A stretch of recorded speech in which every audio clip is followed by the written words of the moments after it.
Stats 23 here in today's Night Therapy. We have four new Kizers to show y'all. I'm excited. These are the first Kizers I think I've had in the new year. So let's get into each one. First two are pre-existing models, and the first one is the XL Begleiter.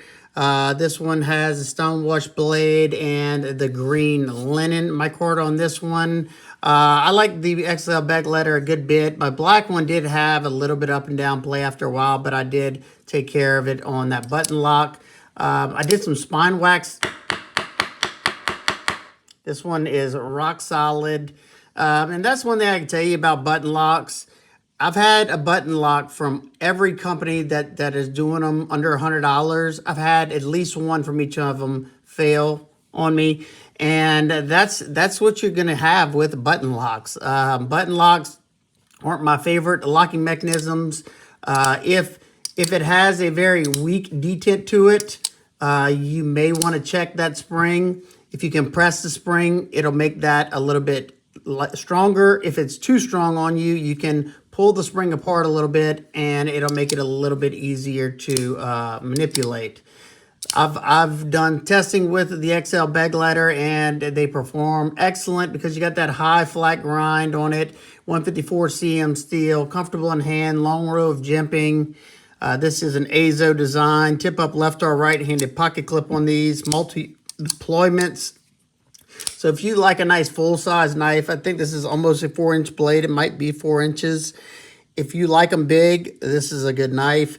Especially this one. This one out of the box is good to go. My White Mountain Knives exclusive one was also good to go. Very nice. No button stick on this one that I can tell. Very, very smooth action, snappy action, and comfortable ergos.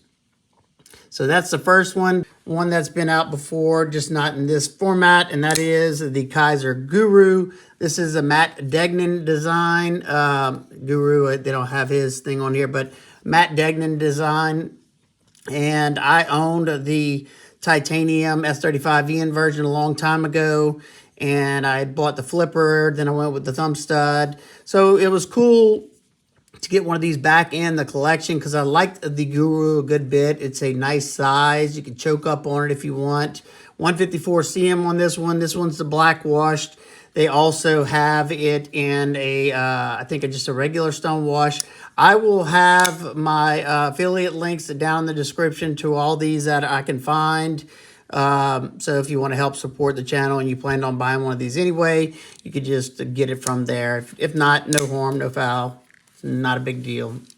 Good action on this one. Nice contoured canvas, black canvas micarta. Very grippy on this one as well. Flow through construction. Deep carry pocket clip. It is inset into the micarta, the clip and the screws. So you're not going to have anything catch on the pocket. It's a versatile blade shape too because you have that low pivot. I mean the low point. It's underneath that pivot, so it's going to be good for doing, pretty much anything you do. Now, being that it doesn't have a really abrupt belly, when you're cutting on a flat surface, sometimes you're just going to come in contact with that tip first. Just depends. If you could also always lift it up when you're doing the cutting. You can get almost to that tip to do detail work with these. It's a medium height flat grind. It looks like more of a worker. It's not super thin behind that edge. You can see it coming down right here, but it's not overly thick either. Good access to the lock bar because of this cutout right here. Nice and comfortable. Like I said, pretty darn smooth. This one's still not even broken in yet. You do have inset stainless steel liners on this. Nicely done that have been skeletonized to reduce the weight. So you got a good weight on this. It's not heavy at all. Yeah, I'm glad. Let's see, can I reverse flick it? Yeah, I can reverse flick it. The detent is more tuned for the thumb flick, which works excellent. And let's see, I can slow roll it, but I have to, you got to overcome that detent and then go ahead. But super cool. Let me throw out the size references. You have Ontario Rat Model 2. So it's definitely closer to that Rat Model 2. And we can bring back out real quick that XL Begleiter for people who don't know the size of it for size reference. Here's the Rat Model 2, Rat Model 1. Rat Model 1's a nice full-size knife, and it's larger than the Rat Model 1, plus you got a lot more cutting edge there. So that is the first, that's the first two. The next two are brand new, and I think they're both pretty darn cool. The first one is the Mad Tanto. This one comes in green canvas micarta that has been contoured. You have a canvas micarta backspacer right here. It's nice and slender, but it's wide, so it's going to fill out the hand nicely. As soon as I saw this, I was like, man, that looks really familiar, that handle shape. And there's a reason for it. Now, this is a button lock. Nice flipper tab, nice and snappy. The Mad Tanto is a design collaboration with Damn Designs. You have a nice hollow grind here, flat grind in the front for your, tougher task. You got a full-size finger choil up there to get right up on that edge if you need to. You have that drop point Tanto, so that point comes down. As you can see, it's about center line with that pivot, so you can be able to use that front portion rather easily. You can use that secondary point rather easily to score packages or whatever you want to use it for, or lift it up. You can come all the way up and use that tip. Nice tip for piercing bags of potato chips. 154 cm, nice, beautiful stone wash. I love it whenever they do these stone washes. Nice jimping there for this grip, but when you come up here, of course, you're not going to have the jimping, but you have a nice flat portion to put your fingers on. The button lock is recessed there. Hopefully you can see that. There is a nice recess cut out in that micarta for safety, and you're getting the Damn Design hexagonal, is it? Pivot, and it's kind of it's dips in. It's shaped like a bowl, nice and flush with the scales. Very minimal construction with one pivot screw right here. It is a deep carry tip up pocket clip that's deep as they go. It is countersunk in there. You have a hidden lanyard thing right here. If you can get a lanyard in there, I don't really know how you do that. On this side, you can see where that the button lock comes up right there. They had to push that in.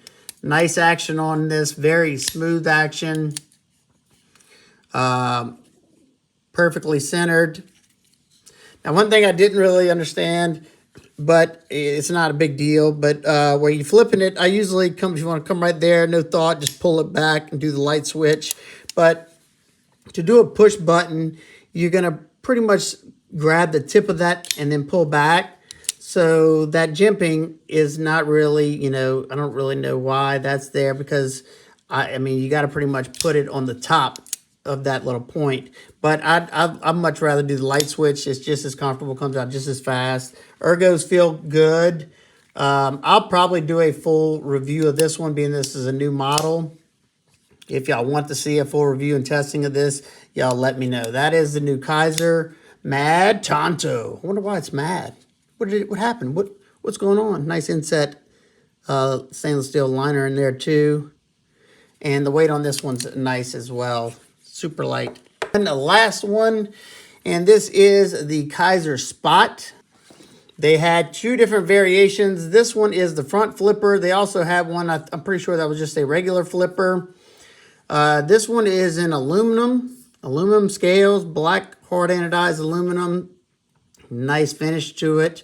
Black liners, minimal construction, deep carry pocket clip that's inset into the into the aluminum. The action on this is good. I like that blade shape. I think they're calling it a reverse Tanto. Let's see, is it a reverse Tanto? This would be the regular edge Tanto. Yeah, I guess. This one is just a flat black, much rather their black wash, but I guess to match the black aluminum. You have a longer row of jimping here. 154 cm. I don't know if this is an in-house or if there's a designer to this one. There's your lockup. Good access to that lock bar because it's cut out. Nice and smooth. You can do the top flip. Now, one thing I did notice, like as I was using this, the front flipper tab is set up nicely because of how high it is. So you definitely have leverage pulling it back. I would have liked this to be a little bit more grippy, the jimping on there. Now, it might have been because my hands were slippery the other day. Nope, there it goes right there. I'm sure it's because of the coating on there. I don't know if it would have been as slick if it didn't have the black coating. But overall, I like the slim and sleek nature of the knife. It's decently lightweight. And, you know, the blade looks like it'll be a decent cutter. It's not going to be the thinnest, though, because you have a very sharp grind right here. You have a very, very pokey tip there. Came ridiculously sharp. And I will probably do a full testing and review of this one as well. So I'd love to hear y'all thoughts on the new Kizer models. Do you own any of them? If not, do you plan on it? And if you do plan on it, like I said, I will have my affiliate links in the description if you feel like helping out the channel. If not, it's okay. It's not a big deal, peeps. Which one is y'all favorite out of this group? I'm very happy to see the Degnan Guru back in my collection. And yeah, the XL Begleiter is a beast. All right, guys and girls, if you have any questions, comments, concerns, please leave them down below. I hope everybody's having an absolute amazing day. Let me know which one of these two you want to see reviews on first, and I'll see y'all in the next one. Peace, peace, peace, peace.